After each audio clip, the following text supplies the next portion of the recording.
சிவராத்திரி அப்படின்னாலே ராத்திரி முழுக்க கண் முழிக்கக்கூடிய ஒரு விரத நாள் எல்லாருக்கும் தெரியும். எங்களால அப்படி முடியாது, வயசாயிடுச்சு, நாங்க வேலைக்கு போறோம், அடுத்த நாள் காலையில எங்களால தூங்காமல்லாம் இருக்க முடியாது. அப்ப ஏதாவது ஒரு குறிப்பிட்ட முக்கியமான நேரம் இருக்கா சிவராத்திரி அப்படின்னா, இது இயலாதவர்களுக்கு நான் சொல்றேன். முடிஞ்சவங்க இரவு முழுக்க கண் விழிங்க. முடியாதவர்கள் இரவு 3ஆம் காலம் அம்பாள் சிவபெருமானை பூஜித்த காலம் இந்த 3ஆம் காலம் தான்.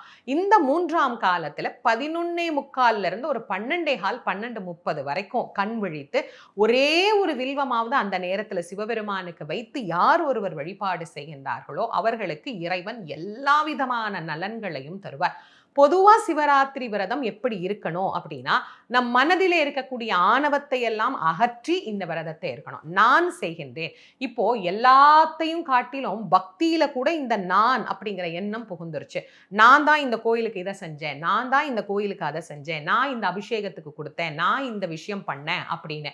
இந்த நான் என்பதை எப்போ நாம நம் மனதிலிருந்து நீக்கி இறைவனை அணுகுகிறோமோ அப்போது இறைவன் நம் அருகே வந்து நமக்கு எல்லா அருளும் புரிவார். அதனால இந்த சிவராத்திரி வழிபாட்டை செய்கின்ற போது நான் என்கின்ற எண்ணமே இல்லாது எல்லாம் இறைவன் கொடுத்தார் அப்படிங்கிற முழு நிறைவோடு சிவ வழிபாட்டை செய்கின்ற போது அது எல்லா விதமான நன்மைகளையும் நமக்கு பெறக்கூடியதாக அமையும்.